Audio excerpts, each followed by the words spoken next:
Hi, everybody. I was just sharing with Mike that I'm terrified about eating sugar or flour or caffeine. And I'm afraid of this eating disorder that I have and how strong and powerful it could be in my life and has been in the past. Hi, everybody. Welcome to an episode of Dr. Cammy Goes Keto. And I'm here with Mike Collins, the sugar-free man. And we are going to be talking about things that are helping me heal, things that are, doing some actual coaching here online and learning about my issues and my eating disorder and the strength of that disorder and what it's had in the past on me. So my marketing head has to say your hooks have improved. That was a great opening line. I mean, the first one, I'm terrified of my eating disorder. That should be the name of the post, the thumbnail. I'm working on it. Oh, it's really good. I'm Thank telling you. you. Yeah, no, I mean, so here's the thing, and this is you gotta follow this just a touch, but because this is gonna fly in the face of a lot of people and a lot of eating disorder folks, right? And it's not quite self-evident, and it's almost like how am I going to put this? Because I want to get this right. So the eating disorder world and the emotional eating world, I think, for folks like you and I, and a lot of other folks, I'm not going to be facetious, and I'm not going to be cruel, and I'm not going to be mean. I'm going to rely on the science of sugar and ultra processed carbohydrate addiction. Now it's going to be called, when it does get into the DSM, the ultra processed food use disorder. Oh, fun. I love that. Ultra processed food use disorder. And I've seen it so many times where people have a history of going to treatment who have come from emotional eating gurus. And I got to throw this line in before I forget it. Show me a, I'll never remember, emotional eating person who's trying to manage emotional eating, who's a sugar addict. And I'll show you an emotional sugar addict. I don't know. I can't remember. It's a good one. But the bottom line is the biochemical brain addiction, the dopamine dysregulation problem. And again, for your audience and for your new audience, the people that have never heard this before, I use dopamine in a dopamine dysregulation issue because a lot of people now know what dopamine means and what they're starting to understand this brain reward chemical. But when I say dopamine, I mean dopamine, serotonin, norepinephrine, GABA, oxytocin, adrenal glands, endorphins, cannabinoid receptors, all of the brain and body reward chemicals. So think that when I use the word dopamine. And what has happened in human beings in the evolution, most people from an eating disorder world, and I talk about an eating disorder, I'm talking about things that are in the DSM and the Diagnostic Statistical Manual that you can get insurance for and you can go to a treatment center for: binge eating disorder, bulimia, and anorexia. We try to stay away from, but I want to come back to it maybe later because I've now seen 2 studies that people who change their diet and heal metabolically from ultra processed food use disorder, ultra processed sugar and flour addiction.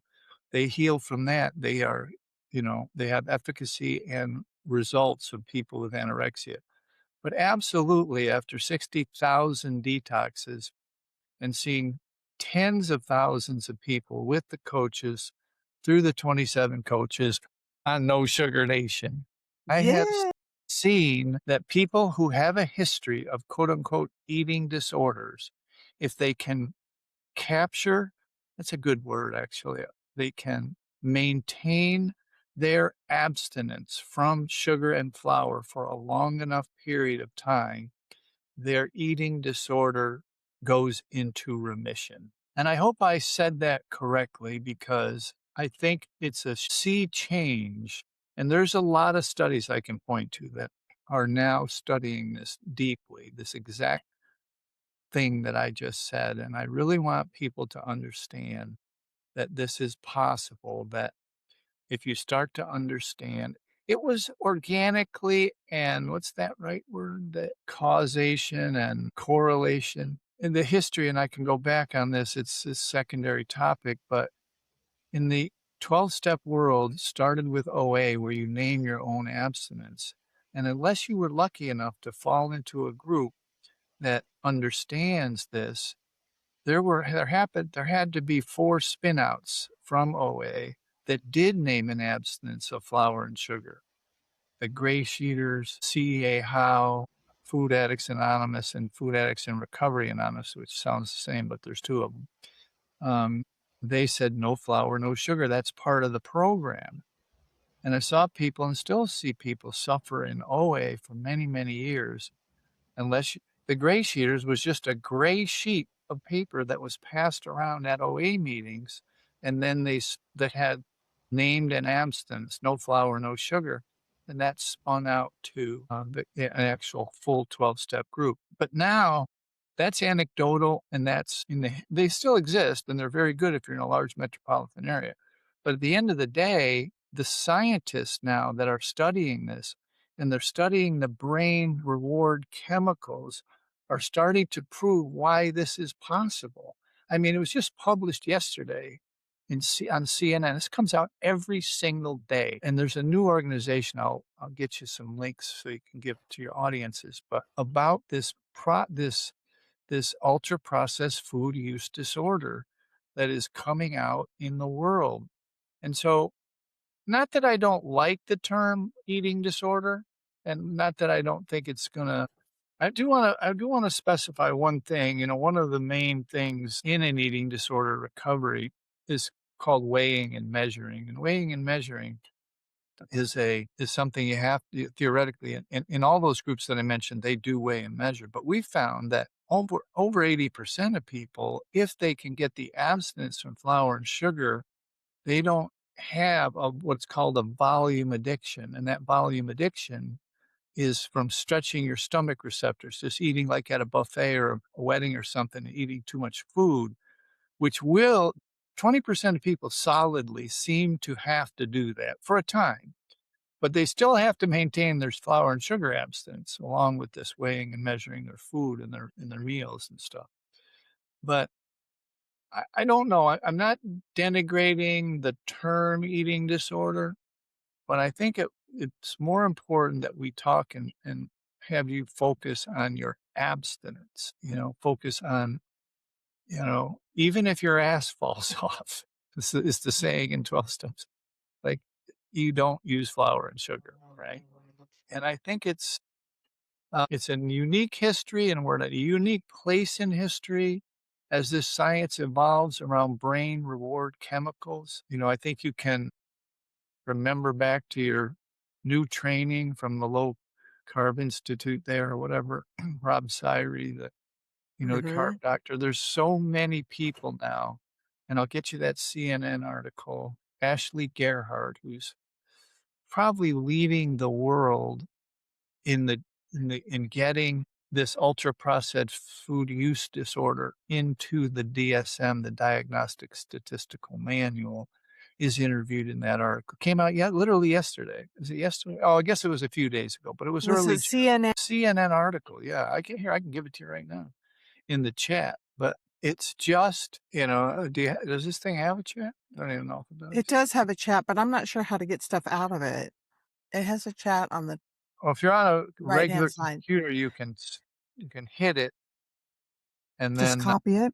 yeah, there's the chat. Hit it. You can just well, no, just open it and then come back to this browser. Okay. So Yeah, I'm it come oh, here it is.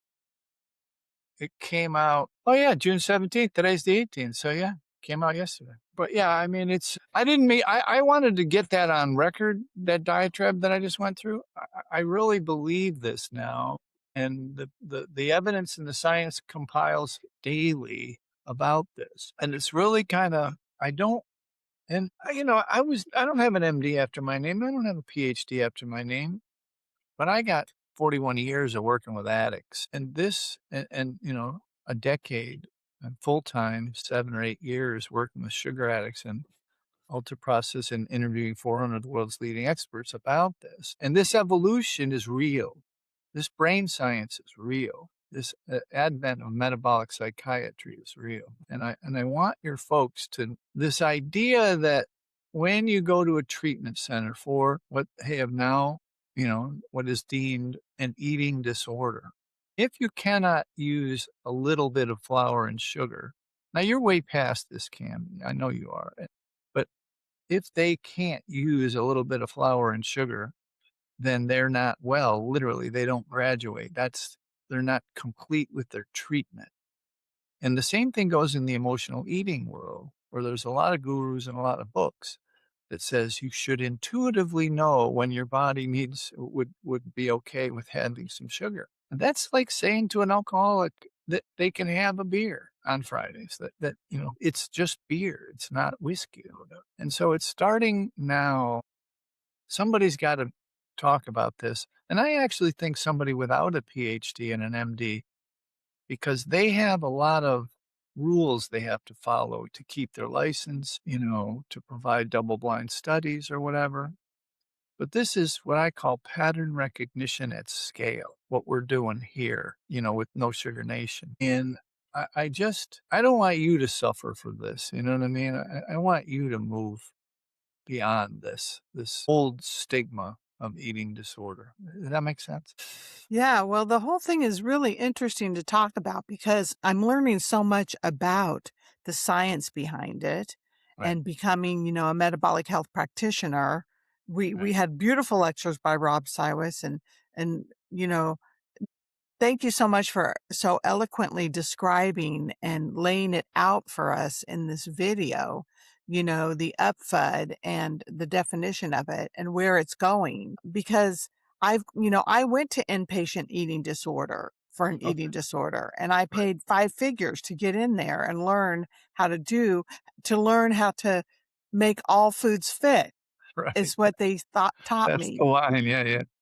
And I came out 15 pounds heavier and just as miserable as ever. And Right, so I think this complete abstinence, at the beginning and maybe forever, that's the other right, big question I have is, do you do it forever? I mean, with alcohol, we do really feel that you do it forever, but with food, you have to eat food here and there. And so that is a big question for me. I fantasize about being able to have something sweet in the right situation with witnesses around and everything's socially okay. And, right. but I know for me, for now, for today, when I wake up, 37 days in right now to a program that I'm looking at as a lifetime program that I feel like I'm terrified, and I just really am afraid of the power that it has had over me in the past. Excuse me. And yeah, so I need to just learn how to be okay with feeling good and feeling strong and feeling like I'm taking good care of myself. And that's what's never happened in the past. I've always been able to take care of myself when I was cut loose at 8 years old and my parents just trusted my judgment, as long as I showed up for dinner at 6 o'clock and they knew I was alive, I was trusted with whatever decisions I made. And the other thing that I think is interesting is, how they say in AA, like when you stop growing emotionally at whatever age it was Yeah, that you started using. So I think about that with this, because I started really drinking a lot when I was, maybe 17 or so. But right. I started really eating a lot of sugar when I was 2, 3, 4, you know, five, it happened, I would say a little bit more when I was closer to 8 or 9, when you start to get a little bit smarter about how to obtain the food from the kitchen and sneak and steal. And, Sure. we used to have candy at, Easter or Halloween or whatever. My sister and I shared a room and we would have a candy stash under the bed. And not too long ago, she said to me, yeah, every time I would go to eat that candy in the candy stash, it would be gone because I would just eat it all and it would be gone. So, I feel like I'm growing emotionally and that's been a whole interesting thing too. But yeah, I'm just afraid. I don't know how to live life taking care of myself in a healthy way. And by the way, I was with men through all my relationships that didn't take care of me either. Mm. So look, I mean, what you're describing, is and you let it out really well in that it's a very common construct in the world of alcohol and drug recovery that if you started using alcohol and drugs at 14 or 15, you stop growing emotion. Your relationships, your career, your, finances, your whole life is upside down. And here's why. Because you never solved any adult problems, okay? You used the next day, drank, used drugs, did whatever, to put it off, to not think about it for that day. And then 20, 30 years pass and everything's upside down. And what you described is what most people are missing in this equation is the hardwiring of a child who's got a stash under their bed and is soothing emotionally from not getting whatever nurturing and care that they need and not even knowing that they need the nurturing and care, not being able to access what that feeling is, even understand why they need it. And then they're using the sugar, and then that feeling goes away for a little bit for 20 or 30 minutes, right? And so, what you're recovering from 40, 50, 60 years on is you're recovering from a hard wiring of your neural pathways of soothing, right? Your soothing neural pathways are activated because of this history by sugar and ultra processed carbohydrates and flour, right? That's exactly, and you don't know another way. It's like you broke your leg in 14 places and you had to learn how to walk again because there's, things aren't connected right. And it's just messed up, but they put it back together. I'm trying to think of a better way where you had to learn to walk again. I don't know. Maybe a stroke victim. I don't know. But you have to learn how to do exactly everything that you just said, which is soothe yourself, which is feel happy, be okay, be emotionally solid, do all of the things that you just mentioned and feeling strong without the substance. And the unconscious draw, your relapses over the time that we've been together is simply, and I don't want to be reductionist or whatever it is simply your need to do that self-soothing because, and not because you haven't done the work, because damn near no one can tell you what your work is, right? I mean, they can give you base parameters of don't use and exercise and sleep well. And they can give you parameters to make you feel good, but you're still gonna, for a while, gonna have that draw back to That which is familiar, that which is that which is we're comfortable. deeply unconsciously familiar, right? And That's that's what you that know how to do. that yeah, and you don't even know that's what you know. You don't even know that's what you're doing because it's so subtle. It manifests in like, and we've said this before, but when the F it word comes out, you say, I deserve it, or I'm just gonna, and I'll be back, I and whatever. can't not do it. You can't not do it because you don't have, you're on your way to Reno or your Tahoe, your vacation, and you're a little anxious because your friends got this going on and you got that going on, and you've got to interact socially with them.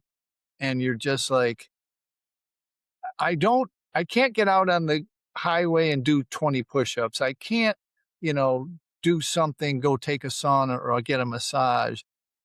And so I'm just going to do this. And this is largely unconscious. It's not a conscious thought that you're thinking that I need to get out and do 20 push ups. I'm going to pull over at this rest stop and do 20 push ups. It's that, you know, this is what worked before, right? This worked before. Mhm. and Uh, I will feel for 2 or 3 days, I won't even feel bad about it, emotionally or physically or spiritually, I won't feel bad about it. I'll just be able to be myself from the old days without the noise, without the like, is she more successful than me? You know, do I have to not have coffee? All of these food thoughts, these food noises, and they just go away because you're using the substance. well, and I want to say that, being on the Zepbound has really helped with that food noise. I think that's a really nice tool that I have in my toolbox right now, as far as helping calm the voices that go on in the head and all those conversations that happen. And a lot of the, voices that say you're not good enough, or look at this, or judge and compare and criticize, or, you know, make all that chatter in your head. A lot of that is calm and gone. And I think a lot of it's from the Zepbound that I'm on. And so that's been helping me be successful. I'm just totally fascinated by that part of the GLPs that and now I can't even say ones because there's twos and threes now, but the GLP ones that that is the Zepbound, the quieting of the food noise. And I actually believe, and this is a little bit of a stretch, from someone who's not, in that field, but it's helped a lot of drug addicts get off in a lot of different ways, including using marijuana for a year until you get off the booze or the coke or whatever. I mean, they've used different weird ways that worked for them.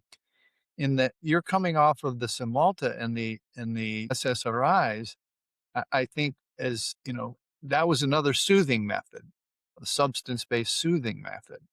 And now you have, one last hurdle for 100% abstinence, which is the GLPs. So, but at its core, the argument remains the same. The construct remains the same.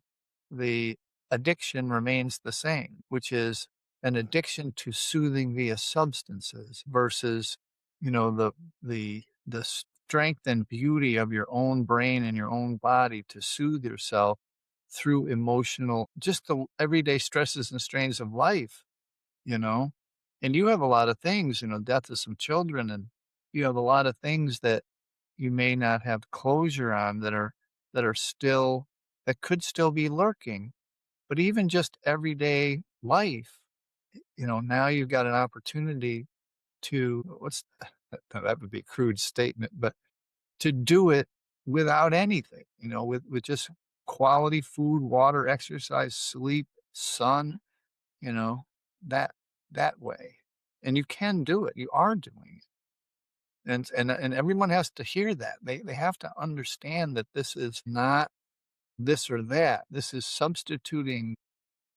That's probably it is true though. We're substituting good soothing methods for substance-based soothing methods. And that's my dream. Like that's my dream, is to, like, have a relationship with food that is healthy and nurturing, and when I'm hungry, I learn what my hunger and fullness cues are, which right now that's completely out of the picture with the Zepbound. I haven't even tackled that part of it yet.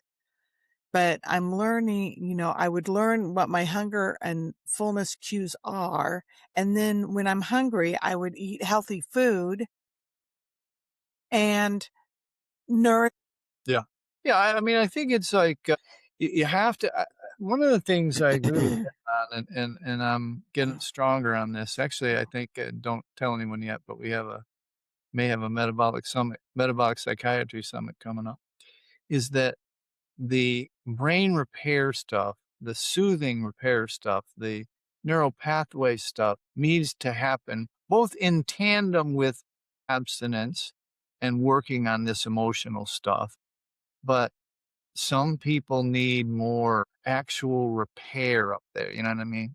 They need to they've been doing this for, you start, let's just say conservatively, start probably in the womb, but 4 or 5, and you're in your early 60s now, right? So Mhm. we're talking about 60 years Yep. of ultra processed sugar rewiring your brain, rewiring your frontal cortex, your singular until it was until your midbrain, Anterior cingulate. until you're thinking about rewiring your brain. And there needs to be a rehab of the brain, like you're rehabbing your muscles, like that's what I was Uh-huh. trying to get at with someone broke their leg. They're rehabbing the muscle because it atrophied during the healing period, right? And then their one leg's giant still because they were hopping on it. And then their other leg's small muscle wise, right? Because they had to repair it and they couldn't walk on it for 8 months or a year, right? And so now this is the same thing that's going on in people's brains, right? He's got to rehab that one leg. You got to work on that one leg, get its muscles back. This is the brain we're doing, right? This is your brain, guys. Can I see that again? This is your rehabbing. And it's real. And the science is proving it now. And the success stories are proving it now. And I'm talking depression, bipolar, even schizophrenia. Mhm. Changing diet works. This intersection has me so excited, Dr. Cammy. Of it makes logical sense about the intersection of addiction recovery, right? Mhm.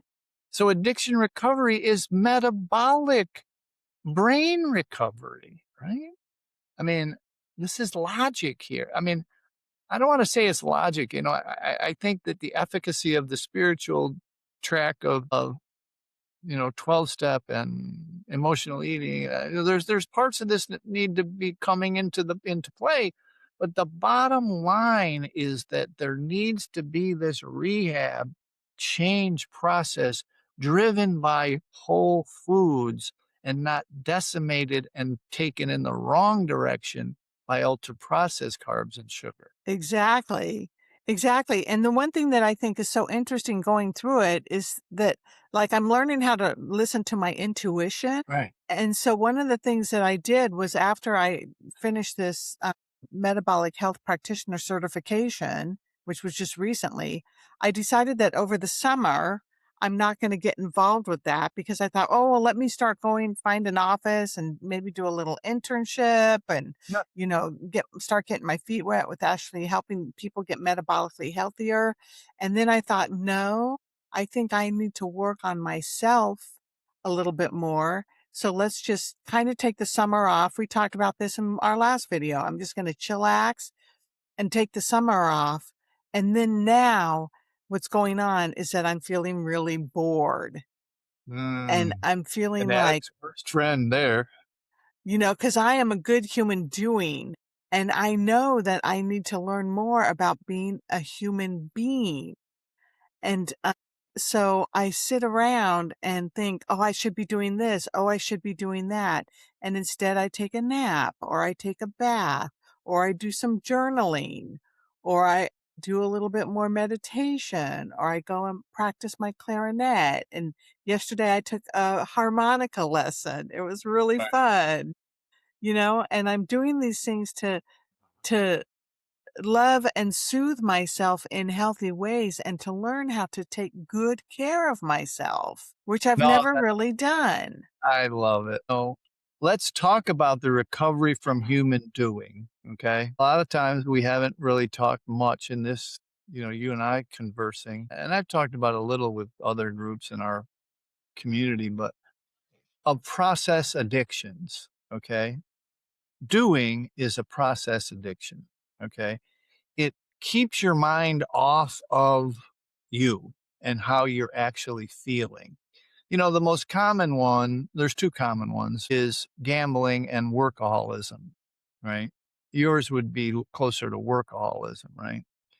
Gambling is a way to stimulate these dopamine receptors. Again, remember dopamine, serotonin, norepinephrine, GABA, oxytocin, adrenal glands, cannabinoids. You're stimulating your dopamine receptors by the win, the high, whatever, the loss, even the loss. But workaholism is very similar, right? And it's very real. People know workaholics. You might have been one. You might have been one of your addiction. You know what I mean?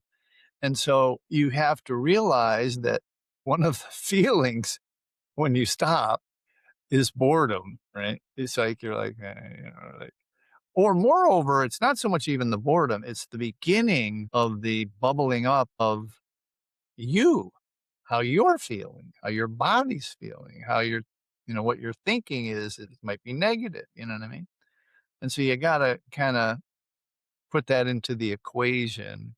And then if you're feeling bored, do something physical. If you're feeling bored, do something creative, do something that's not like doing for doing's sake. So yeah, it's a hard one, you know what I mean? Yeah. It's a little amorphous and it's a little bit hard to pin down because it's like people like chocolate ice cream versus vanilla. But in this case, people's level of doing their thing that they do, what trips their or calms whatever they're trying to calm is always completely different, you know? Right. It's N equals 1. Everybody's different. And the way Yeah, that you go through this and the way that you recover and the way that you heal. And we all, you can have generalizations that you can say about what people do as they go through this. But for you, it's a particularly special and different way because you're you. yeah, And we all exactly. come to You this with learn different. some way to and then, like, when someone like yourself who retires, who doesn't have that constant go, go, go of, the operating room and the patient, then you gotta, like, now you gotta learn not only a whole new game plan for your doing, and it's so funny when you tell me your schedule, I'm freaking exhausted. Like, when you tell me the stuff that you do in a day, in a week, I'm like, "God, the parties and the da, da, da, da, da," you know what I mean? So you learned how to do different than work was. Work was a different doing. This is a new doing. And your edict, your promise to yourself to just not is the best thing I've heard in months, Yeah, but it's not coming easy. That's I believe that. That's like your recovery your abstinence is recovering easy because you are literally coming off another drug. People have a very hard time understanding process addictions, like gambling. Just stop. Well, that was they learned since they were betting on card games when they were 10 and 12 years old that worked to soothe them, right? And, you know, your wife is leaving you for Christ's sakes. You can't come home at 8 o'clock every night. Okay, you're rich, but your wife's still leaving you because you couldn't put the work down. And people see it. It's very clear to the outside person, but the person who's engaged in the addictive process and they can't see it. They just think it's work. Yeah. I remember when I made a decision to go from the 2-year to the 10-year plan when I was in junior college, and I was going to run the heart lung machines in the operating rooms and become a cardiopulmonary technician. Right. And it was a 2-year program. And I remember sitting on an airplane on the way home from my boyfriend's house where I met his parents. It was a really interesting situation and story. But I said to myself, I'm going to go from the 2-year to the 10-year plan and become a doctor. And, that's how I did it. That's how I became a workaholic, and, studying and sending myself through all of that schooling. And Yeah. I could use every minute of every day so effectively Yep. because I had to. And it was an amazing way to live. And it kind of checked me out, right? Of all of the emotional healing that I need to do and all of, the social functioning and knowing, really learning who I am and what's important to me and what are my values. I still don't have a good sense of self, and I'm starting to develop that, you know, better late than never, but in my 60s. And yeah, so the whole thing is just very interesting to go through. And like I said, it's interesting to be in it and then be on the outside, see all of the Well, that's the scientific magic right research. there. You're describing the magic. You're describing the challenge. You're describing the Zen masters watching the thoughts in your mind float by. So you're actually observing your own life. and then making the corrections, right? That's introspection or whatever you want to call it. You're rising above your own life and watching it. I don't know why the name just came to my mind, but Jamie Lee Curtis speaks very eloquently about what you just described, where, she was already, you know, the daughter of two famous people. She was already in the movies and stuff when she got sober. And, she talks about what you just described, eloquently. I know for a fact she's still active in recovery processing 25, 6 years later. So, it's a very real phenomena about what you're describing and what we've been talking about today. You're so, close to the long-term success. But I think I should relieve you and I should relieve everyone listening of the deep understanding of you're going to get anywhere, that there's a destination here, because there's not a destination. The destination is this, what we've been talking about, this, and then it comes back to that in Wilson Shaft, living in process. You're Mhm. developing a new process for living. You're a new way of being in the world, of connecting with yourself and others tangentially and additionally. You're falling into a way, you're learning a way, and a lot of times it's hard because you don't have the old tools, you don't crutches, right? It's like you're gonna have to use. It's like that leg rehab we talked about. It's like you wouldn't know what to do, but when you go to a guy who's bending your knee all the way to your head and, pushing on your ankle and telling you need to do this exercise and that exercise, he knows how to rehab your leg, right? And you have, an army of people around you that have ideas, that you adopt the one that works for you. Like you said, the overview of what you would do: good water, good food, good health, or good exercise, good sleep, whatever, prayer for you, and meditation and meetings. All of these tools, you use them to develop your own practice, your own life, literally. So, Mhm. I The think new life, the new abstinent life, the the new new healthy life. I think, one of the things that I don't think is talked about enough is the grieving of the old life. The the, the grieving of the simplicity of using a substance for the mental, emotional salve or anesthesia, analgesic, it's like it's like losing a loved one. You've got to understand that that's gonna happen for the first year, maybe 2, where you're gonna be sad that you can't participate.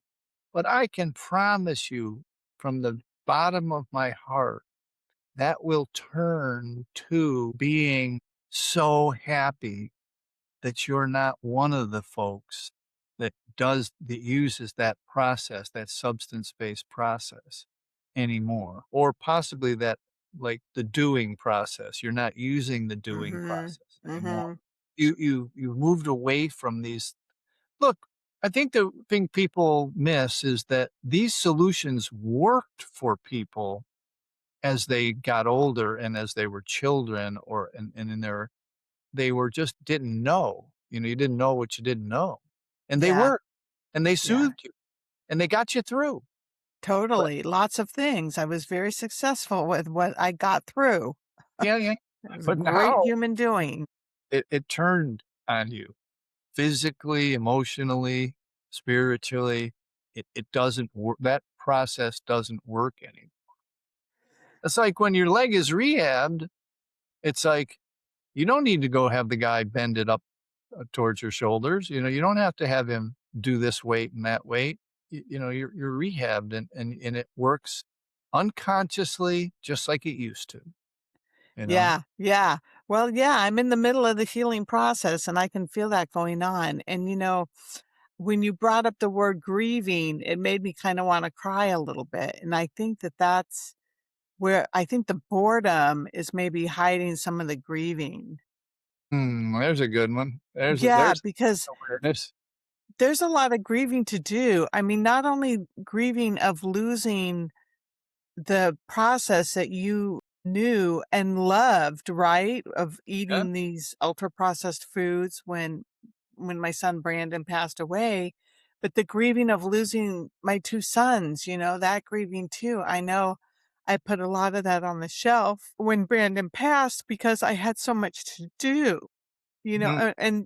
That wasn't and luckily I did, I had 2 kids to raise. I was working 60 hours as a doctor and a surgeon. I was going through a terrible divorce. I had to sell the house I couldn't afford. It was the IRS decided to audit me for 3 years. I mean, it was just my sister got sick and died 15 months later. It was just insanity that was going on. And so a lot of grieving got put on the shelf, and bringing it down and looking at it now is what I Well, have time to do. as I analyze that and look at it, it's like doing was working for a while there, but when you go through that stretch that you just described, now you gotta add something here. Like, you need more of what ended up dysfunctional soothing, which is the Mhm. sugar, ultra-processed carbohydrate, alcohol, Mhm. you added more to the doing. You were doing pretty good with the doing up to that point, you know what I mean? That life was pretty decent. You only had one problem or one soothing method that was, you know, actually in society today, this is a problem. Society today, workaholism has so many egoic rewards and so many financial rewards. And you know what I mean? That was a Yeah. hard one to give up.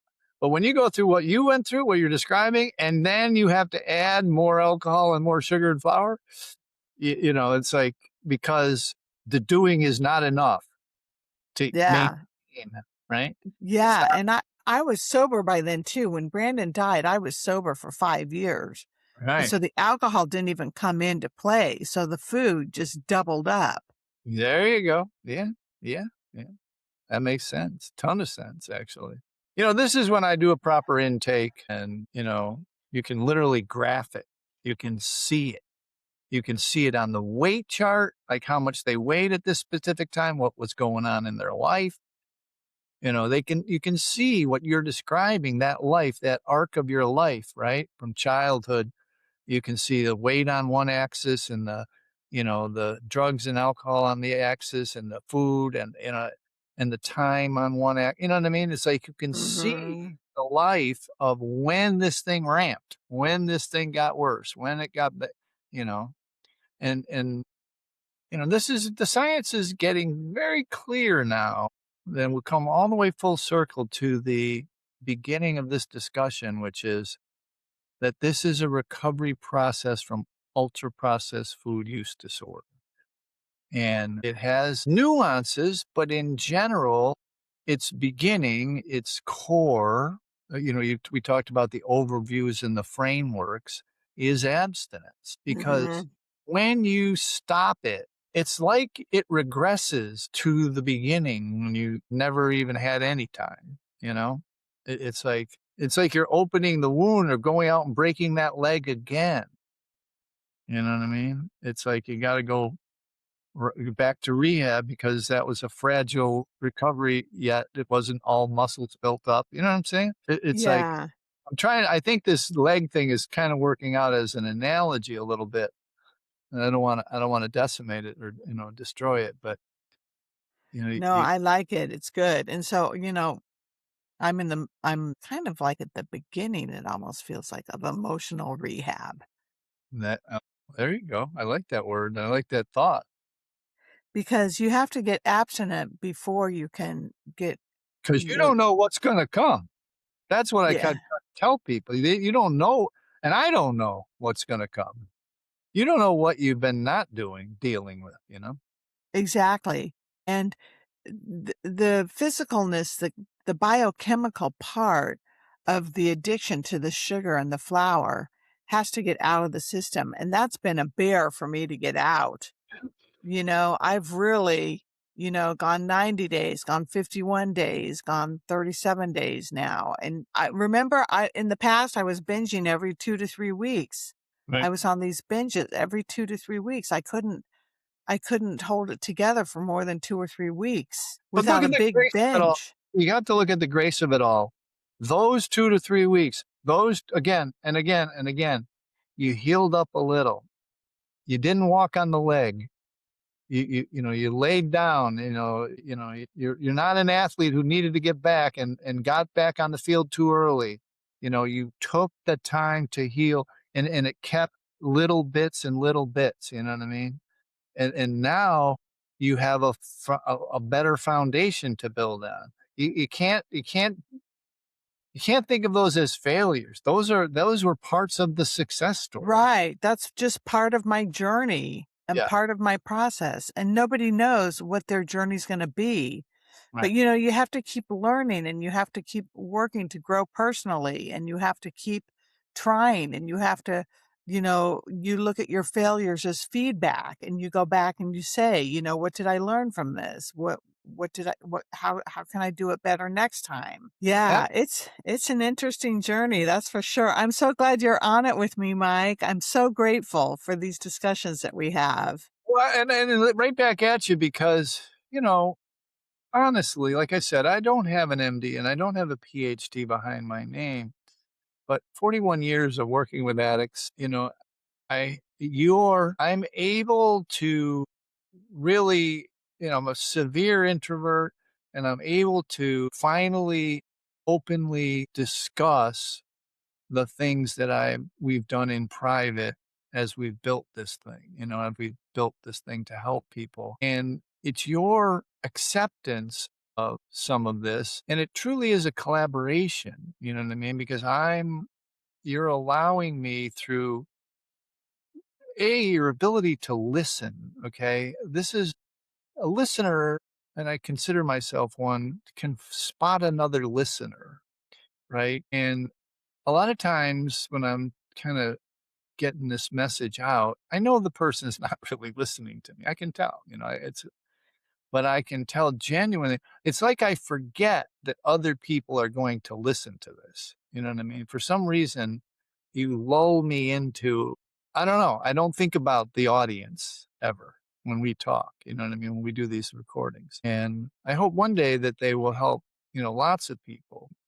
But yeah, so right back at you. I want to thank you for doing what you're doing and for the courage I mean, you've laid your entire life out, from your weight to your struggles. And this is the story people need to hear. It's not the eat less, exercise more, you know, bullshit. It's really just this story because this is the story we hear inside the community day in and day out. Mhm. But have you ever seen any, let alone an MD surgeon, like someone that people are looking up to?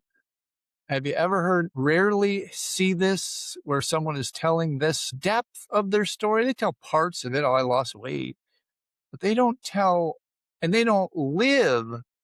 There's a phrase in a movement that's died down a little bit called recovering out loud. And Mhm. so you go through Mhm. your trials and tribulations out loud, right? And this is what you're doing. Right. Yeah, and my big motivation is to be account to kind of push myself to heal by doing this, but also because I know I'm not alone. I know I'm not alone in this struggle, and Yeah. it is a struggle. It is a challenge to overcome this eating, this, up fud. Yeah. It's a big challenge in this day and age, especially. So, As we close, I want to make this delineation between and with eating, just the term and the industry that is eating disorder and ultra processed food use disorder as a substance use disorder, right? And I think that Dr. David Wiss writes very eloquently on this, and he has worked diligently to be an ambassador between both groups. and he's not the only one, but he's the one that understands it and is saying it out loud. Okay. And there's others, but not quite to the level he is in trying to change policy and trying to reach out to the eating disorder folks. But I think that there is a need for a rephrasing of the term eating disorder for a certain amount of people upfud to an ultra processed food use disorder, a substance use disorder. And I think that could be the message of this episode is that needs to happen, and there's more I don't know if there's more. I think there's shame in both parts or both places, but and that the eating disorder world and the emotional eating gurus and book writers need to understand that some people are recovering and they need a different protocol to recover, a different recovery method than all foods fit or what has traditionally been how you recover from an eating disorder, if that makes sense. Right. And the science is helping them come around. Yes, some of them. Yes. And then you see a new one come out all the time. And I'm always amazed how far along they are because they've been following myself and David Wiss and other people, and they're getting, because they can't deny the science anymore, the peer reviewed science anymore, that it is a brain illness. Or the lack of success with trying to teach people all foods There you fit. go. It's not working what they're doing. Right. Yeah, people go back to treatment centers 2 and 3 and 4 and 10 times. Right. And the highest psychiatric illness of mortality is anorexia. And yeah, the studies, I think there's 2 of them now. Success with diet change is really encouraging. But that lends itself to, well, I don't even need it to lend itself to the binge eating and bulimia stuff because I've seen it hundreds of times. I still, and you see this a lot in a 12-step meeting where anorexics will go to a regular kind of meeting like this food group meeting, and it Mhm. helps them. All right, Mike. Well, wow, what a great discussion. We talked about so many wonderful things during this hour, and I thank you so much.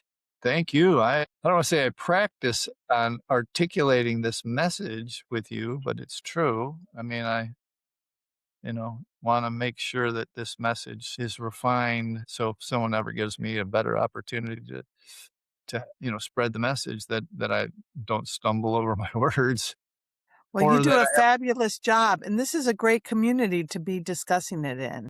yeah, absolutely. I mean, while your audience is not huge yet, it's committed.